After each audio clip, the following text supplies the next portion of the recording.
السلام علیکم ورحمۃ اللہ وبرکاتہ۔ میں ہوں محمد حذیفہ عالمگیر قاسمی اور آپ دیکھ رہے ہیں میرا یوٹیوب چینل۔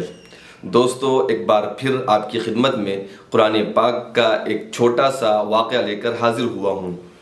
پہلے زمانے میں ایک آدمی رہتا تھا، اس کا ایک باغ تھا،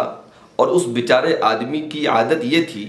کہ جب بھی اس کے باغ میں پھل پکنے لگتا اور وہ پھل توڑنے کے لیے باغ میں جاتا تو اپنے سارے باغ کا پھل کو 3 حصے میں تقسیم کر دیتا تھا۔ ایک حصہ غریبوں کے لیے، ایک حصہ اپنے لیے، اور ایک حصے کو بیچ کر کے اس باغ میں لگا دیا کرتا تھا۔ اللہ تعالیٰ نے غریبوں پر خرچ کرنے کی وجہ سے اس کے مال میں بہت برکت عطا فرمائی تھی، اور اسی طریقے سے اس کی زندگی گزر رہی تھی۔ تھوڑے دنوں کے بعد جب اس آدمی کا انتقال ہو گیا اور اس کا یہ باغ بچوں میں تقسیم ہو گیا، ان کے لڑکوں نے آپس میں یہ مشورہ کیا کہ ہمارے ابا تو بڑے بیوقوف آدمی تھے کہ اتنی محنت سے باغ میں محنت کرتے تھے، پسینہ بہاتے تھے، اور باغ کا جب پھل تیار ہو جاتا تو وہ غریبوں میں تقسیم کر دیتے۔ یہ کتنی بیوقوفانہ والی بات ہے۔ چنانچہ انہوں نے یہ مشورہ کیا کہ ہم ایک کام کرتے ہیں۔ انہوں نے ایک پلاننگ بنائی کہ ہم لوگ رات میں جا کر کے اپنے باغ کے سارے مال کو اکٹھا کر لیں گے اور اس کو بیچیں گے تو ہمیں زیادہ منافع ملے گا،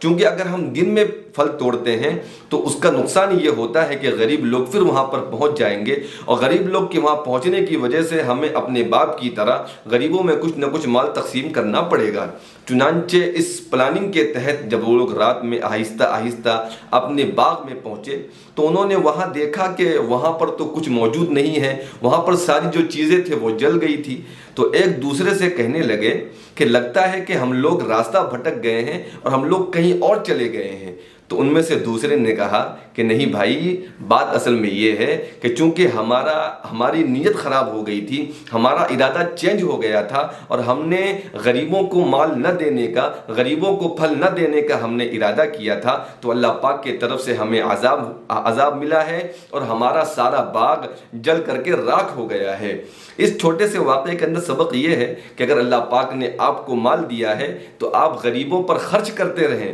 اس لیے کہ اگر آپ غریبوں پر خرچ کرنا بند کر دیں گے تو اس کا نقصان یہ ہوگا کہ آپ خود بھی اپنے مال سے ہاتھ دھو بیٹھیں گے، اور اگر آپ غریبوں پر خرچ کرتے رہے تو اس کا فائدہ یہ ہوگا کہ آپ کے مال میں اضافہ ہوتا رہے گا، آپ کا مال بڑھتا رہے گا، اور آپ اس سے فائدہ اٹھاتے رہیں گے۔